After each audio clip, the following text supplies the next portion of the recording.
Okay, so this is the women's 50 meter freestyle at 2025 Grand Prix. This is heat 1. In lane 8 we have Kayla, in lane 5 we have Leah, and in lane 3 we have Teagan. We're going to watch the whole thing first. Take your left.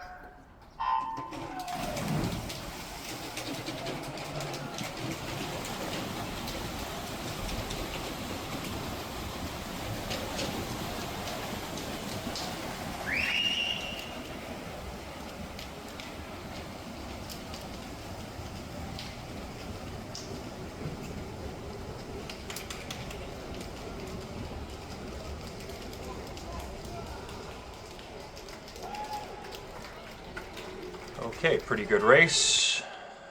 Now let's restart right from the top. We're going to review Kayla first.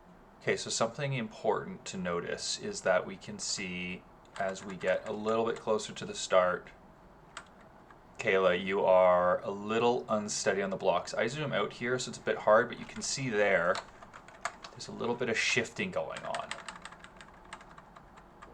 Zoom ends here, and we can still see, look at your hips rock. We want to be a bit more stable. Going into the start, fire. We can see the first motion is maybe a head lift.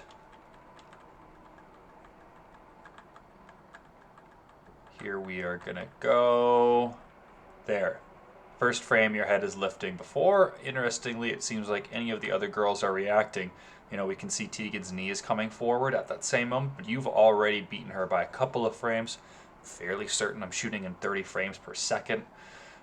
So, you know, we're talking hundredths of seconds of an earlier reaction, but unfortunately, right, there's no forward motion that you are utilizing with this quick reaction time. Now, your shoulders are starting to follow suit and move forward here, but so have the rest of the girls who have this quick reaction time.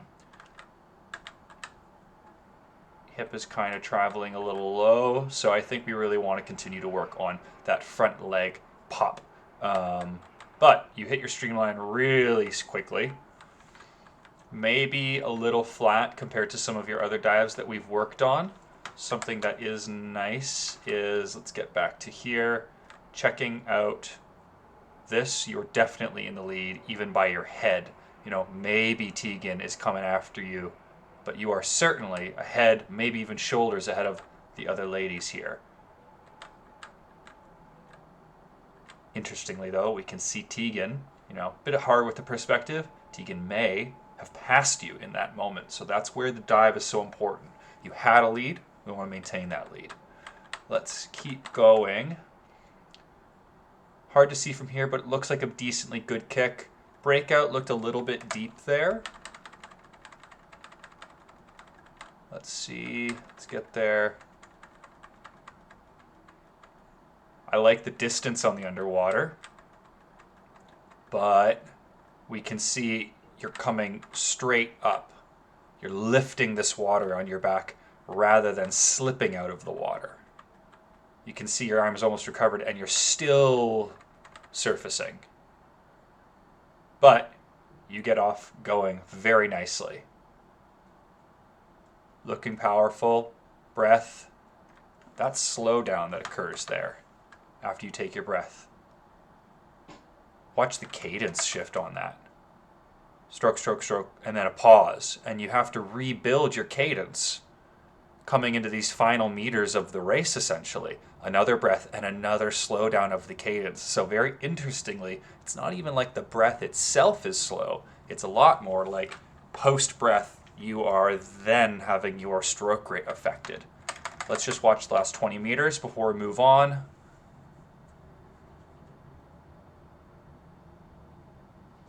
Slow. I just want you to be pushing hard into the finish rather than dealing with having to reestablish the velocity that you already worked in the first, 15 meters, 20 meters on developing. Even though you're a little deep on this underwater, you are right off out of the gates in competition, and then you are hurting yourself on that breath. rebuilding. There we go. We're working with good speed here. And then you hurt yourself again. And you're rebuilding and you're getting up to speed here. And then that finishing on your side, switching immediately over to your back, we want to get that head down. Overall, very nice race with some really key elements that we can improve on that I think that you'll see. Maybe 10 meters of that entire race could be operating just faster at the speed you want to and are able to operate at. So in practices, definitely working on your breathing not affecting stroke rate. Moving over to Teagan in lane 3. We already took a look. That's the starts a little bit. That's nice seeing, the forward motion. Even though it's the front knee, I'd rather see the hip move forwards first. Hard to tell in this video. It'd be nice to have video with a flash visible. We unfortunately don't. But we can all sort of see here when the go must have occurred. We can assume maybe 4/10, 5/10, 6/10 maybe. After the fact, we get the first reactions happening. Maybe Kayla's a bit ahead on that with the head moving up. But regardless, you are in your set position. And then go has to happen somewhere here. And we can see that knee is moving forward first. Again, if the hips are moving forward first, that's telling me that your back leg is firing. I'd rather you, if this is, a momentary repositioning, call it, getting into a place where then you can push, I'd rather take your marks and get into this position. So maybe playing with having your knee a bit farther forward when you ready yourself on the blocks, and maybe we do more video and we see if we can cut that out, and instead, hip movement, back leg is clearly firing now, but key frames after that front leg repositions itself. Overall though, great extension. Great power. I think you're powerful enough that maybe we could be taking a slightly higher angle of attack into the water. Great follow through. Maybe we missed getting our hands fully together before hitting the water. I definitely wouldn't assume that you got your hands together. Look at this, ladies. Or Leah's hands. Definitely together. If we are traveling at the highest potential velocity after the dive, we want to be making sure that when we are hitting the water, we are hitting it with maximum efficiency. So centimeters, in essence, not landing with perfect hands overlapping. Centimeters of increased drag can be a slowdown, enough of a break that it's something we can work on. But pretty nice entry, a little bit of splash there on the end, the feet coming down after you. Rather see it all landing in a single hole in the water. But going forward, a bit kicky with the knees there. Rather than the high amplitude coming off the waist and the core that we've talked about. Good breakout. Really powerful position. Maybe a bit more slippage in the water than I'd like. Tracking through, these frames, we can see that generally, if your hand is here, we're making this reference point on the lane rope.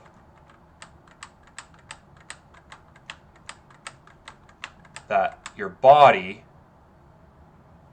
you're ideally, when your hand is finishing, it would still be in this point. That's an ideal world. That doesn't exist. That would be a perfect hold in the water, but we can see that slippage is occurring. You're moving over the water or through the water rather than propelling yourself over the water.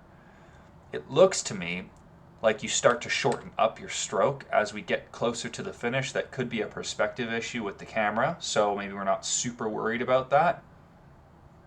I like holding the breath all the way in, and a pretty good touch by the looks of that. I think the start is the big one for us in this race.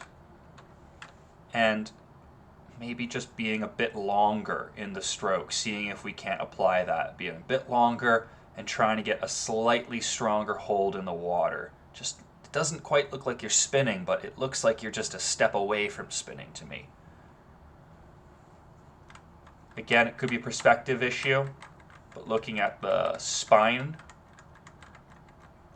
and it is a little bit bouncing left to right there. So potentially a tighter core, a tenser core. We don't want to become rigid, but I certainly don't want your hips wiggling back and forth. Overall, another great swim.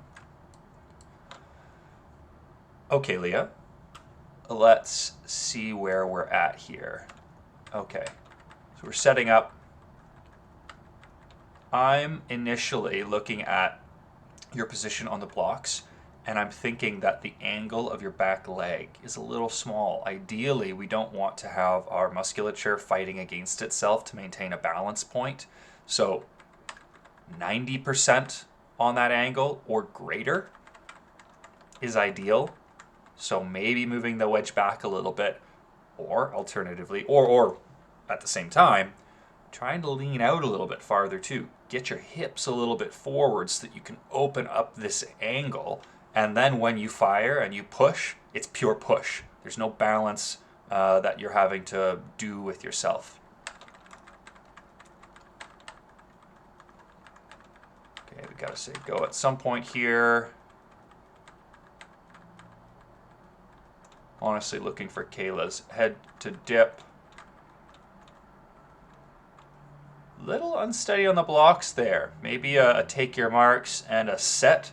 I'd like us to be set before, or at rather, the take your marks.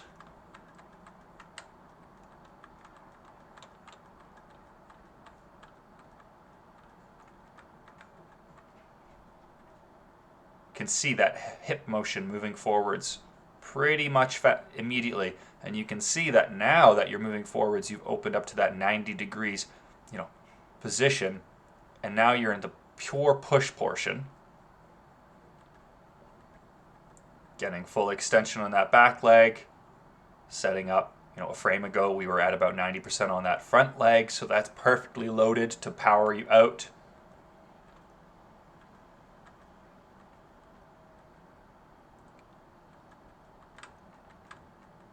Bit floppy on the dive, on the entry rather. I think you want to pick a slightly farther point and try and jump up and out rather than this where there's not as much shape to the dive as I'd like. You aren't splatting into the water, but you're certainly not diving into the water with little splash. When we see splash, we know that essentially this water collapsing back in on itself is happening because we aren't hitting it with the smallest surface area possible. We aren't working with the water, we're hitting the water. We don't want to hit the water. We always want to find the path of least resistance when it comes to swimming efficiently. If you can get rid of that hydro brake, you're going to see a great improvement. Great kick underwater, great range of motion. As I've always said, bigger is better in this sense. So as long as you can remain as stable as you were looking there, but have an even bigger kick, that's only going to be a benefit to you. If you want to take it to the next level, let's also try and get a little bit farther out. Great breakout, exiting the water very nicely. First stroke, we can see that great hold, maybe a little bit of a crossover there. Okay, hard to see from this angle, and you're always going to see an arm collapse occur when you go from a pull to a push, but that's looking maybe like you're coming across your body to me. You'd have to have another coach get eyes on, head on, to be able to confirm this or not, but something to think about, something to maybe make note of.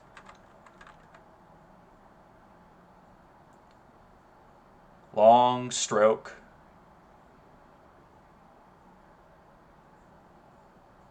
Great kick. Maybe a little bouncy there. Check out that breath. You see your entire shoulders do a little shimmy there. Let's see, I think it's this stroke you breathe, or the next one. Yeah, here we go. Or not, the next one. Yes, so you're setting up to breathe already. There we go. But you've completely shifted your body position to help that. Big sink. Recovery over. You're almost underwater. and then you're having to fight your way out of that breath. We want to almost trick somebody. You breathe on your right a lot better there. That's interesting, worth noting. You remain on the surface on that right side breath. Relatively good finish. We definitely know that you hit with basically a full extension there. But maybe it could have been an even more extended reach just because we can see how fast you're able to look up. I'd like you to be a bit more head down. In fact, you may have added a little bit of time potentially because you almost touched soft. Look how open you are. If I was asking you to do a streamline on deck, just holding a streamline position, this is you waving at your friend or something. Your hips are low, your shoulders are high, rather than driving into the wall.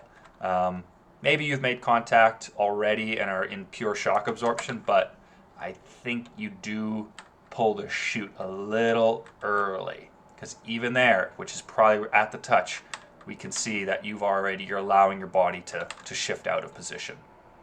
But a really great swim. And here are the times, yet again.